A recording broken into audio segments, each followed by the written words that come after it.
নজর থাকবে বাংলায় বাড়ছে সংঘ পুজোর সময় আরএসএস শাখার বিস্তার কর্মসূচি 10 দিনে 10,000 শাখার টার্গেট বাংলায় বাড়ছে সংঘ পুজোর সময় আরএসএস শাখার বিস্তার কর্মসূচি 10 দিনে 10,000 শাখার টার্গেট আরএসএস এর প্রতি আগ্রহ বাড়ছে তরুণ প্রজন্মের মহালয়া থেকে বিজয়া দশমী পর্যন্ত 10,000 শাখা পশ্চিমবঙ্গে সংঘের প্রসারে আরো জোর আরএসএস এর প্রতি আগ্রহ বাড়ছে তরুণ প্রজন্মের 10 দিনে 10,000 শাখার টার্গেট আরএসএস এর প্রতি আগ্রহ বাড়ছে তরুণ প্রজন্মের মহালয়া থেকে বিজয়া দশমী পর্যন্ত 10,000 শাখা পশ্চিমবঙ্গের সংঘের প্রসারে আরো জোর দেওয়া হলো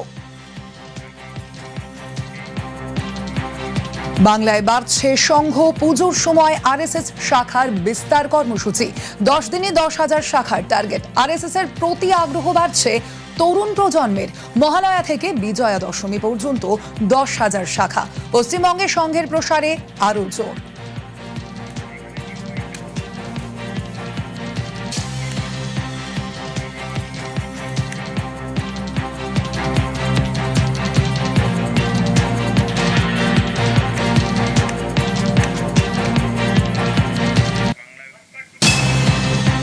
বাংলায় বাড়ছে সংঘ পুজোর সময় আরএসএস এর শাখার বিস্তার কর্মসূচি 10 দিনে 10,000 শাখার টার্গেটও দেওয়া হয়েছে ইতিমধ্যেই আরএসএস এর প্রতি আগ্রহ বাড়ছে তরুণ প্রজন্মের মহালয়া থেকে বিজয়া দশমী পর্যন্ত 10,000 শাখা পশ্চিমবঙ্গে সংঘের প্রসারে আরো জোর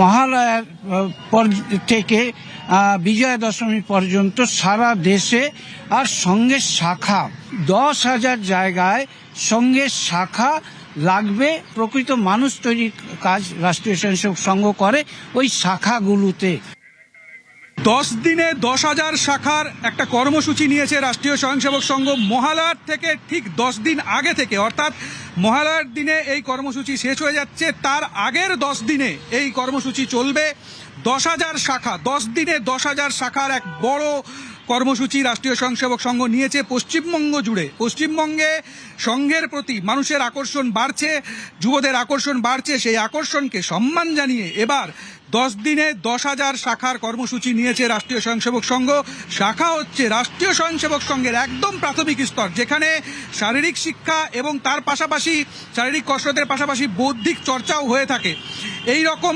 10,000 নতুন শাখার উদ্যোগ নিতে চলেছে রাষ্ট্রীয় স্বয়ংসেবক সংঘ ক্যামেরায় খোকন দাসের সঙ্গে শেখর দুবের রিপোর্ট নিউজ 18 বাংলা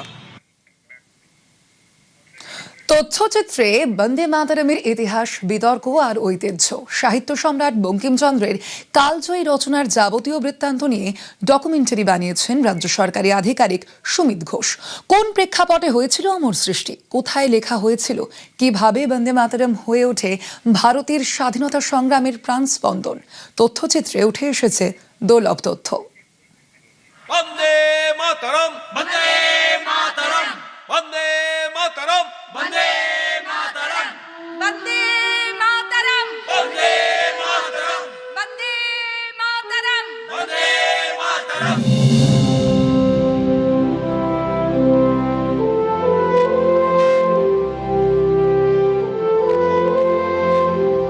বন্দে মাতরম দেশের স্বাধীনতা আন্দোলনের বীজ মন্ত্র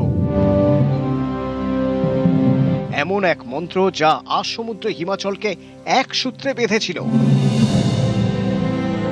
পরাধীনতার অন্ধকারে ডুবে থাকা একটা জাতির জাগরণের মন্ত্র এমন এক ধ্বনি যা ব্রিটিশ সাম্রাজ্যের ভিত কাঁপিয়ে দিয়েছিল বন্দে মাতরম বন্দে মাতরম স্বাধীনতা প্রাপ্তির ৮০টা বসন্ত পরেও বন্দে মাতরম মন্ত্রে রক্ত গরম হয়ে ওঠে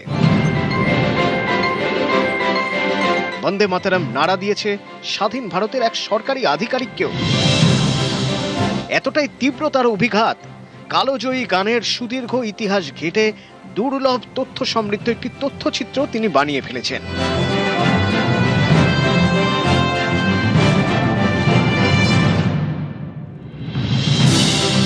সরকারি আধিকারিক সুমিত ঘোষ রাজ্য লেখাগারের কর্মী শুধু ছকে বাঁধা 10টা 5টা ডিউটি নয় গুরুত্বপূর্ণ কাজের ফাঁকে আলাদা সময় বের করে নেওয়া তার বরাবরের অভ্যেস। বিভিন্ন ঐতিহাসিক নথি সংগ্রহ করে, সেগুলি দলিল হিসেবে সংরক্ষণ করে। উদ্দেশ্য একটাই, ভবিষ্যতের জন্য ইতিহাসকে গুছিয়ে রাখা। সেই তাগিদ থেকেই বন্দে মাতরম নিয়ে প্রায় 40 মিনিটের তথ্যচিত্র তৈরি করেছেন সুমিত ঘোষ।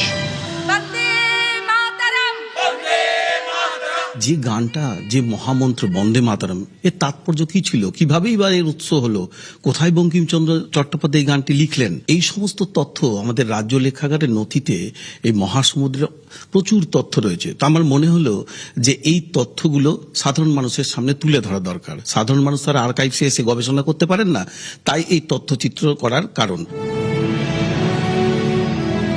বঙ্কিমচন্দ্র চট্টোপাধ্যায়ের অমর সৃষ্টি বন্দে মাতরম ইউটিউবে প্রকাশ করা হয়েছে রাজ্য সরকারি আধিকারিক সুমিত ঘোষের তৈরি তথ্যচিত্র বন্দে মাতরম, ইতিহাস, বিতর্ক, ঐতিহ্য।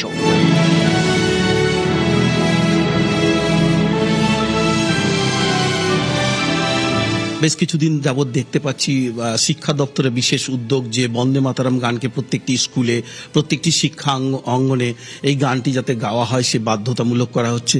তো যে গানের বিষয়ে এত মর্যাদা দেওয়া হচ্ছে, যাতে এত জোর দেওয়া হচ্ছে, সেই গানের ইতিহাস আমরা যদি জানতে পারি, তার মাহাত্ম্য যদি জানতে পারি, এই গান কিভাবে আমাদের প্রেরণা দেয় জানতে পারি, আমার মনে হয়েছে যে প্রত্যেকটি ছাত্রছাত্রী নিজেরাই গাইবে, তাদের কোনো আইনের দরকার হবে না। বলতে পারেন এটাও একটা কারণ। কেন্দ্র ও রাজ্যের বিজেপি সরকার যখন বিভিন্ন অনুষ্ঠানের মাধ্যমে বন্দে মাতরম গানের 150 বছর পূর্তি উদযাপনের উদ্যোগ নেয়, তখনই তথ্যচিত্র তৈরির পরিকল্পনা করেন সুমিত ঘোষ। দুই সহযোগী নিলয় মণ্ডল ও গৌরব দেকে সঙ্গে নিয়ে দিন-রাত এক করে কাজ চলতে থাকে। গবেষণা পশ্চিমবঙ্গ রাজ্য লেখাগার, দিল্লির ন্যাশনাল আর্কাইভস, ন্যাশনাল লাইব্রেরি, নৈহাটির বঙ্কিম ভবনের সংরক্ষিত নথি, বন্দে মাতরম বিষয়ে প্রকাশিত বিভিন্ন বই ঘেঁটে তৈরি করা হয় তথ্যচিত্রের মূল স্ক্রিপ্ট। মাননীয় মন্ত্রী জগন্নাথ চ্যাটার্জি তিনি উৎসাহ দিয়েছেন, এ ব্যাপারে অনুমোদন করে দিয়েছেন। যদি আমাদের মাননীয় মুখ্যমন্ত্রী এবং রাজ্যপাল দেখেন, আমি বিশেষভাবে নিজেকে ভাগ্যবান বলে মনে করব। অলরেডি আমি মেল পাঠিয়েছি, আমার আশা যে তারা তাদের মূল্যবান ব্যস্ত সময়ের মধ্যে অবশ্যই দেখার চেষ্টা করবেন। তথ্যচিত্র তৈরির কাজে রাজ্যের নানা প্রান্তে যান সুমিত ঘোষ ও তাঁর দুই সহযোগী। বিভিন্ন গবেষক ও বিশেষজ্ঞদের সাক্ষাৎকার নিতে কখনো লালগোলা, কখনো বহরমপুর, নৈহাটি, চুঁচুড়া থেকে শান্তিনিকেতন। ত্রয়ীর মিলিত প্রচেষ্টার ফসল এই তথ্যচিত্র। এদেশের বুকে বন্দে মাতরম ঘুম ভাঙানিয়া। বঙ্কিমচন্দ্র এখানে লালগোলায় বসে বন্দে মাতরমের প্রথম দুটো স্ট্যাঞ্জা লিখেছিলেন এবং বন্দে মাতরম শব্দের জন্ম দিয়েছিলেন। বন্দে মাতরম হচ্ছে একটা ধ্বনি, বন্দে মাতরম একটা জাগরণের উৎস। ভারত তীর্থে বন্দে মাতরম চেতনার জাগানিয়া। ক্যামেরায় কাঞ্চন ভৌমিকের সঙ্গে ভেঙ্কটেশ্বর লাহিড়ী রিপোর্ট, নিউজ 18 বাংলা। অনেক কালোজয়ী রচনার নেপথ্যেই রয়েছে বিশেষ ঘটনা। বন্দে মাতরমও তার ব্যতিক্রম নয়। ব্রিটিশ সরকারের আমলা হয়েও বঙ্কিমচন্দ্র কিভাবে লিখেছিলেন এই গান, যা ভারতের স্বাধীনতা সংগ্রামের প্রাণ স্পন্দন হয়ে উঠেছিল। রাজ্য সরকারি আধিকারিক সুমিত ঘোষের তথ্যচিত্রে এর কাহিনী বিশদে তুলে ধরা হয়েছে। একটি গান যা শুধু সুর নয়, এক জাতির জাগরণের মন্ত্র, একটি ধ্বনি যা ব্রিটিশ সাম্রাজ্যের ভিত কাঁপিয়ে দিয়েছিল। বন্দে মাতরম কখনো গান, কখনো স্লোগান, কখনো বিপ্লবীর শেষ উচ্চারণ।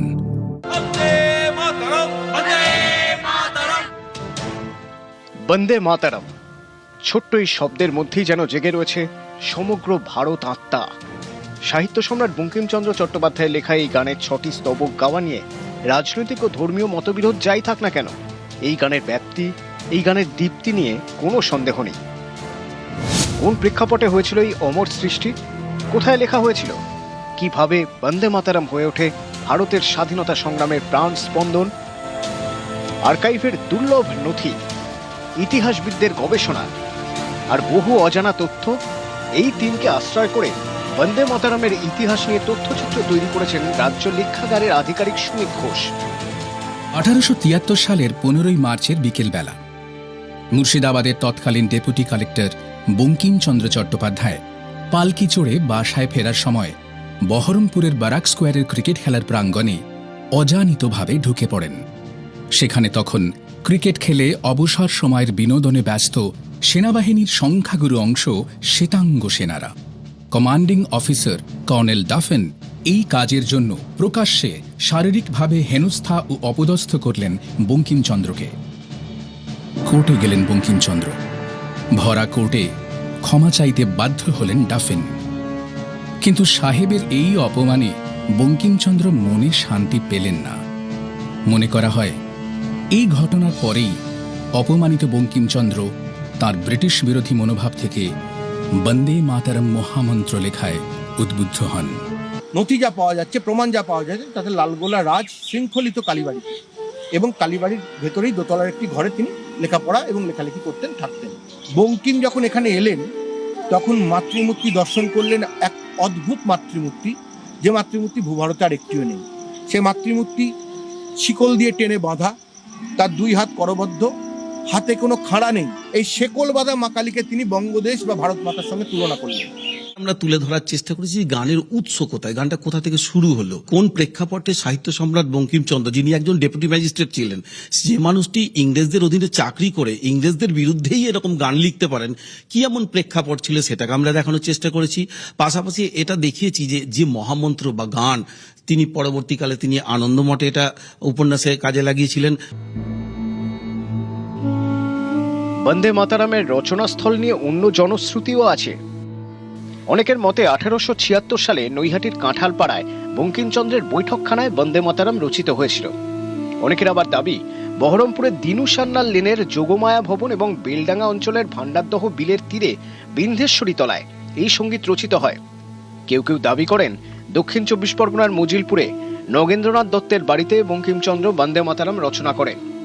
বঙ্কিমচন্দ্র চুচুড়ার জোড়াঘাটের পাশে যে ওনার বাড়িটি, যে বাড়িটি এখনো আছে এবং সংরক্ষিত হয়েছে, তাতে ফলকেও লেখা আছে যে বঙ্কিমচন্দ্র এখানে বন্দে মাতরম রচনা করেন। একটা বিশাল বড় দরজা খুলে যাওয়া, যে কি আছে, কোথায় করেছিলেন, কেন করেছিলেন, এর পেছনে কে কে ছিল, গান, সিনেমা, এটা নিয়ে এতগুলো সুর হওয়া, তারপরে একটা রাজনৈতিক চাপানোতর যেখানে বলা হয় যে মুসলিমরা বিরোধিতা করেছিল, কিন্তু আবার অন্য দিক দিয়ে খান আব্দুল গফর খান সহ অনেকে এটা আবার সমর্থনও করেন। মানে নিউট্রাল পয়েন্ট অফ ভিউ থেকে একটা দেখতে হবে। ইতিহাস বলছে বহু কালজয়ী রচনার নেপথ্যেই কোনো না কোনো ঘটনা অনুঘটক হিসেবে কাজ করে। প্রায় 7 বার কাটাছেঁড়া করে লেখা হয়েছিল বিশ্ব সাহিত্যের অন্যতম শ্রেষ্ঠ উপন্যাস লিও টলস্টয়ের ওয়ার অ্যান্ড পিস। মাদ্রিদের যে হোটেলে বসে স্পেনের গৃহযুদ্ধ নিয়ে Ernest Hemingway For Whom the Bell Tolls লিখেছিলেন, সেই হোটেল ফ্লোরিডা প্রায় আর্টিলারি আর বোমার আওয়াজে কেঁপে উঠত। ম্যানচেস্টার থেকে লন্ডনগামী ট্রেন 4 ঘন্টা লেট। অলস বসে থাকার সময় জেকে রাউলিং এর মাথায় আসে এক জাদুকর বালকের গল্প। ক্যাফেতে বসে ঘুমন্ত শিশুকে পাশে নিয়ে সদ্য ডিভোর্সি রাউলিং এর মাথায় তখন লেখা আসে। কাগজের টুকরোয় লিখে ফেলেন হ্যারি পটার। নিজেকে 7 বছর ঘরবন্দি রাখার পর এক বিকেলে সস্ত্রীক বেড়াতে বেরিয়েছিলেন সাহিত্যিক গ্যাব্রিয়েলা গার্সিয়া মার্কেজ। মাঝপথেই গাড়ি ঘোরান, কারণ মাথায় এসে গিয়েছে 100 ইয়ার্স অফ সলিটিউড উপন্যাসের শুরুটা। আর বন্দে মাতরমের পিছনে ছিল লাল চামড়ার হেনস্থা, অপমান, যা আগুন হয়ে ফুটেছে। বঙ্কিমের বন্দে মাতরম প্রত্যেক ভারতীয়র মনে আগুন জ্বালিয়েছে। সেই আগুনে ছারখার হয়েছে ব্রিটিশ শাসন। ক্যামেরায় কাঞ্চন ভৌমিকের সঙ্গে Venkateshwar Lahiri report, news 18 Bangla. Nostalgia এবং পর্যটনকে এক সুতোয় গাঁথতে চাইছে রাজ্য সরকার। পর্যটনে গতি বাড়াতে তাদের টার্গেট দুর্গাপুজো। পাহাড়ের পর্যটন থেকে রয়্যাল বেঙ্গলের সুন্দরবন, নজরে বাংলার পর্যটন।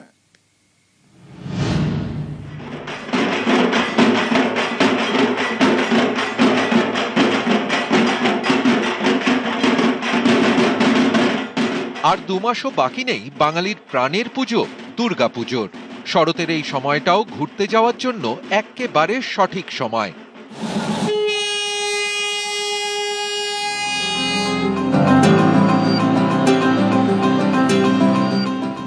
তাই রাজ্য সরকার চাইছে শারদোৎসবের আমেজে বাংলা যেন পর্যটনের নেক্সট ডেস্টিনেশন হয়ে উঠতে পারে।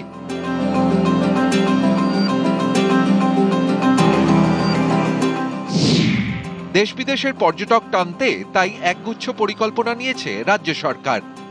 ইন্ডাস্ট্রির কম্পোনেন্ট হিসাবে ট্যুরিজম সেটাকে নিশ্চিত করে একটি ট্যুরিজম ইন্ডাস্ট্রিয়াল পলিসি, আপনারা জানেন যে আমাদের মাননীয় মুখ্যমন্ত্রীর নির্দেশে আমাদের 5 মেম্বার কমিটি ইনভেস্টমেন্ট পলিসিটির উপরে কাজ করছে, ইন্ডাস্ট্রিয়াল পলিসির উপর কাজ করছে। 2025-এ কেন্দ্রীয় পর্যটন মন্ত্রকের ইন্ডিয়া ট্যুরিজম ডেটা কম্পেন্ডিয়ামের রিপোর্টে বলা হয়, বিদেশি পর্যটকদের আকর্ষণে দেশের মধ্যে দ্বিতীয় বাংলা। এই সুযোগকেই কাজে লাগাতে তৈরি বাংলার পর্যটন দফতর। তাই বিশেষ নজর পাহাড় ডুয়ার্সের পর্যটনে। পাহাড়ের 2 সিগনেচার চা এবং কমলা লেবু, তাই পর্যটকদের মন ভরাতে দার্জিলিংয়ের মেলে চা উৎসব এবং সিটংয়ে কমলা লেবু উৎসবের আয়োজনের পরিকল্পনা নিয়েছে সরকার। অনেকেই চান চা বাগানের ব্রিটিশ আমলের বাংলোগুলোয় দিন কাটাতে। পুজোর ছুটিতে সে আশা পূরণ হতেই পারে। পর্যটন দপ্তরের চা বাগানে থাকুন এই উদ্যোগের সৌজন্যে। যে টি এস্টেটগুলো আছে, চা বাগানগুলো আছে, সেখানে স্টে স্কিম, অর্থাৎ চা বাগানের মধ্যে থাকো, চা বাগানে দিন কাটাও 24 ঘন্টা 48 ঘন্টা, এটা আমরা নিয়ে আসতে চলেছি। কেননা চা বাগানের সাথে এক তো দীর্ঘদিনের একটা ইতিহাস জুড়ে আছে, চা বাগানের বাংলো আমাদের সাহিত্যের একটা বড় অংশ জুড়ে থাকে। সেই বাংলোগুলোকেও আমরা ব্যবহার করব ট্যুরিজম ডেস্টিনেশন হিসাবে। এক একটি চা বাগানের 15% ল্যান্ড, মানে প্রচুর। আমরা চা বাগানের শ্রমিকদেরকে সাথে নিয়ে এক্সক্লুসিভ হাই এন্ড ট্যুরিস্টদের জন্য হোমস্টে কাইন্ড অফ সেরকমও কিছু করবার পরিকল্পনা আমরা করেছি, এবং যাতে টি গার্ডেন ওয়ার্কারদের যে লাইভলিহুড, তাদেরকেও কিভাবে এই সুবিধা দেওয়া যায় সেটাও আমরা চেষ্টা করছি।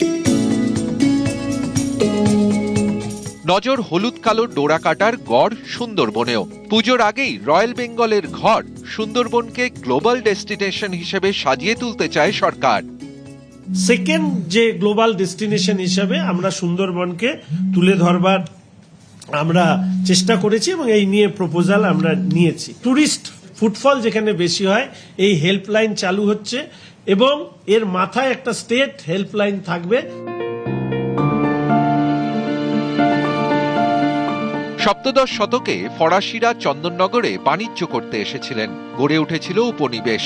অনেকেই মনে করেন আধুনিক চন্দননগরের গোড়াপত্তন হয়েছিল ফরাসিদের হাত ধরে। সেই ঐতিহ্যকেও পর্যটনের মানচিত্রে তুলে আনতে চাইছে সরকার। 11ই সেপ্টেম্বর এটা আমরা restoration and adaptive reuse of registry building Chandannagar, এটা আপনারা জানেন যে এখানে ফরাসিরা থাকতেন। Embassy of France in India, তার সাথে আমরা একটা মৌ করেছি, এবং ডিপিআর ফর রিস্টোরেশন 19th সেঞ্চুরিতে যে আর্কিটেকচারাল স্ট্রাকচার ছিল সেটাকেই আমরা ফ্রেঞ্চ টেকনিক্যাল এক্সপার্ট টিম, তাদের সহযোগিতা নিয়ে ট্যুরিজম ডিপার্টমেন্ট এই কাজটা করছে। এটা ওয়েস্ট বেঙ্গল হেরিটেজ কমিশন এবং অর্থ দপ্তরের কাছ থেকে এর অ্যাপ্রুভাল পাওয়া গিয়েছে। এই টোটাল প্রজেক্ট কস্ট হচ্ছে 5.74 কোটি টাকা। ইউরোপিয়ান সার্কিটের অংশ হিসাবে এটা ডেনমার্ক সহ অন্যান্য ইউরোপিয়ান কলোনিগুলোকে আমরা কানেক্ট করব। এখানে থাকবার জায়গা থাকবে, সেখানে রেস্টুরেন্ট থাকবে, সেখানে দর্শনীয় স্থান হিসাবে আসবে। নতুন সরকারের হাত ধরে পর্যটন শিল্পকে আন্তর্জাতিক মানের গড়ে তুলতে চাইছে পর্যটন দপ্তর। একদিকে পর্যটন শিল্পকে নানাভাবে চাঙ্গা করার পাশাপাশি পর্যটনের প্রচার এবং প্রসারেও ব্যাপক পরিকল্পনা নিয়েছে পর্যটন দপ্তর। ক্যামেরায় সায়ন্তন ও কাঞ্চনের সঙ্গে ভেঙ্কটেশ্বর লাহিড়ী, নিউজ 18 বাংলা, কলকাতা। দুধ গরমে ধমক, পরিবারের পাশে সরকার। আমরা দেখেছিলাম গত শনিবারই পার্ক স্ট্রিটে গিয়েছিলেন রাজ্যের পুর ও নগর উন্নয়ন মন্ত্রী অগ্নিমিত্রা পল, আর সেখানেই ফুটপাথবাসীকে তিনি ধমক দিয়েছিলেন। আর সেই পরিবারই তারা আজ পৌঁছন মুখ্যমন্ত্রীর জনতার দরবারে। অসহায় পরিবারের জন্য ঘরের ব্যবস্থা করার নির্দেশ দিয়েছেন আজ মুখ্যমন্ত্রী। কলকাতা পুরসভাকে সেই নির্দেশ দেওয়া হয়েছে মুখ্যমন্ত্রীর তরফ থেকে। শনিবারই আমরা দেখেছিলাম পার্ক স্ট্রিটের ফুটপাথে স্টোভ জ্বালিয়ে দুধ গরম করছিলেন সেই মহিলা। শিশুর জন্য ফুটপাথে দুধ গরমের দাবি করেছিলেন ওই মহিলা। বৃদ্ধাকে তখন ধমক দিয়েছিলেন পুরমন্ত্রী অগ্নিমিত্রা পাল। পরিবারের জন্য ঘরের ব্যবস্থা করার নির্দেশ দিলেন আজ মুখ্যমন্ত্রী শুভেন্দু অধিকারী।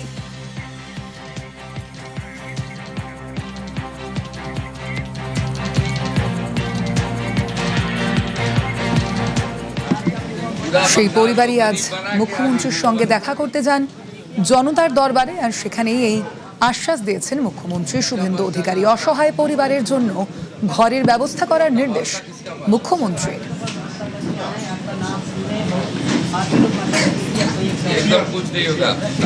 মমতা ব্যানার্জি লোক পাঠাচ্ছে, বলছে টাকা নাও বিজেপির বিরুদ্ধে বলো। উনি বললেন যে আমার ভরসা মুখ্যমন্ত্রীকে, বিজেপিকে। আমি বললাম আমি কর্পোরেশনকে বলে দেবো আপনার থাকার ব্যবস্থা হয়ে যাবে। রাস্তাতে থাকবেন না, রাস্তা তো ফুটপাত মানুষের জন্য, আপনার থাকার ব্যবস্থা আমরা করব। আরে উনি কারোর বিরুদ্ধে অভিযোগ করেননি। যারা এই কবিতা ছড়া লিখছেন বাঁকুড়া বামপন্থীরা, তাদেরকে বলবো খোঁজ নেননি। 50 বছর ছিল, 34 বছর আপনারা এইসব লোকের খোঁজ নেননি। দেখলেন তো সীতা দেবী এসে এখানে বলছেন ভরসা মুখ্যমন্ত্রীকে করি, বিজেপিকে করি, মমতার চক্করে নেই। এই বিতর্কের সূত্রপাত হয়েছিল গত শনিবার ঠিক কি হয়েছিল পার্ক স্ট্রিটে দেখুন।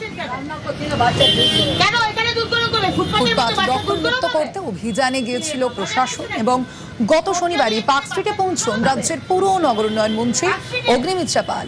আর সেখানেই তিনি দেখেন ফুটপাথে স্টোভ জ্বালিয়ে গামলায় দুধ গরম করা হচ্ছিল। সেই দেখেই ক্ষোভে ফেটে পড়েছিলেন অগ্নিমিত্রা। ফুটপাথে আগুন জ্বালানো ওই বৃদ্ধাকে ধমক দিতেও দেখা গিয়েছিল মন্ত্রীকে। শিশুর জন্য দুধ গরম করছিলেন বলেও জানিয়েছিলেন বৃদ্ধা।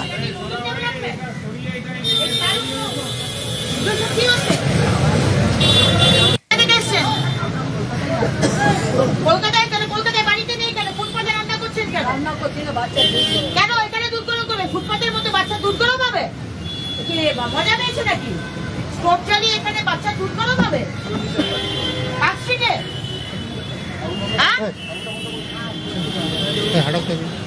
কোথায় থাকেন আপনারা? এগুলো কি? কি এগুলো?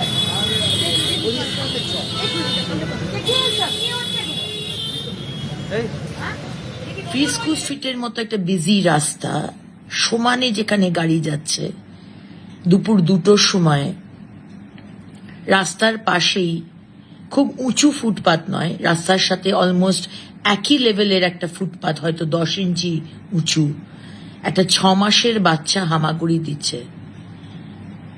তার আশেপাশে খুব একটা অভিভাবক কেউ ছিল না, বাচ্চা একাই হামাগুড়ি দিচ্ছে, দূরে দূরে তার মা ঠাকুমা। আর যদি অ্যাক্সিডেন্ট হয় কে দায় নেবে? ওই ফুটপাতের মধ্যে কেরোসিন স্টোভে 1 গামলা দুধ জাল দেওয়া হচ্ছে। 1 গামলা দুধ ওই 6 মাসে বাচ্চা খাবে? আর স্টোভে আগুন জ্বালিয়ে যে রাস্তা দিয়ে, যে ফুটপাত দিয়ে অনবরত লোক যাচ্ছে, ছোট বাচ্চারা স্কুল থেকে যাচ্ছে, যে কোনো সময় অ্যাক্সিডেন্ট হবে। আর যদি অ্যাক্সিডেন্ট হয় কে দায় নেবে? এই পরিবারকে আগেও বলা হয়েছে আপনারা নিজের বাড়িতে চলে যান, হোমে থাকুন। এই ক্যামেরাতেই তো মহিলা বলছেন আমাকে আমি ধাপাতে থাকি। আচ্ছা বলুন, ধাপাতে যদি থাকেন তাহলে পার্ক স্ট্রিট, ফ্রিস্কো স্ট্রিটের ফুটপাতে এসে দুধ জাল দিচ্ছেন কেন? বারবার বলার পরেও। এই ঘটনার পরে শুরু হয়েছিল বিতর্ক, আর তারপরে বিরোধীরাও সরব হয়েছিলেন পুর ও নগর উন্নয়ন মন্ত্রী অগ্নিমিত্রা পালের বিরুদ্ধে, এবং পাশাপাশি বিরোধীদেরও তোপ দেখেছেন পুর ও নগর উন্নয়ন মন্ত্রী। সবাই রাজনীতির আগুনে রুটি সেকেছে অবশ্যই। ফুটপাত না বড় লোকের না গরিব মানুষের, ফুটপাত মানুষের জন্য। সুপ্রিম কোর্ট তার রায় দিয়েছেন ফুটপাতকে মানুষের চলাফেরার জন্য ফ্রি রাখতে হবে। ইল্লিগাল পার্কিং যদি হাটাই সেখানে আপনাদের প্রবলেম হচ্ছে, কেন ইলিগাল পার্কিং হাঁটানো হচ্ছে। আর যদি ফুটপাতে বলা হয় যে 3 ভাগের 1 ভাগ ফুটপাতের হকার থাকুক, 3 ভাগের 2 ভাগ পেডেস্ট্রিয়ানের জন্য, পথচারীদের জন্য ছেড়ে দিন, সেখানেও আপনাদের অসুবিধে। আর যদি বলা হচ্ছে এই কেরোসিনের স্টোভ জ্বালাবেন না, সেখানেও আপনাদের অসুবিধে। 28 বছর, 34 বছর, 15 বছর কেন এই মানুষগুলোর মাথায় ছাদ দেননি? আমরা মানুষের জন্য কাজ করব, সে আপনাদের যতই বিরোধীদের খারাপ লাগুক। এবং কেন খারাপ লাগছে সেটা আমরা বুঝতে পারছি। কলকাতা পশ্চিমবঙ্গের মুখ, জানলা, সেটাকে সুন্দর করতে হবে। আমাদের সবাইকে ডিসিপ্লিন হতে হবে, সবাইকে। এই ঘটনা নিয়ে রাজনীতির হাওয়া গরম। অসহায় পরিবারের পাশে থাকতে রাজি বলে বার্তা দেন মমতা বন্দ্যোপাধ্যায়। আজ মুখ্যমন্ত্রীর জনতার দরবারে পরিবার থাকার ব্যবস্থা করা হচ্ছে, জানিয়ে দিলেন মুখ্যমন্ত্রী শুভেন্দু অধিকারী। একটা ছোট্ট দুধের শিশু, তার মা গরিব হতে পারে, গরিব হওয়া কারো অপরাধ নয়। দরিদ্র হয়ে কেউ জন্মায় না, দরিদ্র হয়ে জন্মালেও তাকে অনেক খাটতে হয়, অনেক পরিশ্রম করতে হয়। দরিদ্র মানুষকে ঘৃণা করবেন না। দরিদ্রদের পাশে না দাঁড়িয়ে মা দুধ ফুটাচ্ছে বাচ্চার জন্য, তার থাকার জায়গা নেই, সে অসহায়। অসহায় মানুষের থাকার ব্যবস্থা তো করুন। আমরা তো অনেক নাইট শেল্টার করেছিলাম, অনেক জায়গায় থাকার ব্যবস্থা আছে, বাচ্চাদের পড়ার ব্যবস্থা আছে। দুধটাকে ফেলে দিতে আপনাদের গায়ে লাগে না? মনে রাখবেন, মায়ের অভিশাপ বড় অভিশাপ। চমকাচ্ছেন, ধমকাচ্ছেন। আমি এই পরিবারটার দায়িত্ব নিতে রাজি আছি। মমতা ব্যানার্জি লোক পাঠাচ্ছে, বলছে টাকা নাও, বিজেপির বিরুদ্ধে বলো। উনি বললেন যে আমার ভরসা মুখ্যমন্ত্রীকে, বিজেপিকে। আমি বললাম আমি কর্পোরেশনকে বলে দেবো, আপনার থাকার ব্যবস্থা হয়ে যাবে। রাস্তাতে থাকবেন না, রাস্তা তো ফুটপাত মানুষের জন্য, আপনার থাকার ব্যবস্থা আমরা করব। আরে উনি কারোর বিরুদ্ধে অভিযোগ করেননি। যারা এই কবিতা ছড়া লিখছেন বাঁকুড়া বামপন্থীরা, তাদেরকে বলবো খোঁজ নেননি। 50 বছর ছিল, 34 বছর আপনারা এইসব লোকের খোঁজ নেননি। দেখলেন তো, সীতা দেবী এসে এখানে বলছেন ভরসা মুখ্যমন্ত্রীকে করি, বিজেপিকে করি, মমতার চক্করে নেই।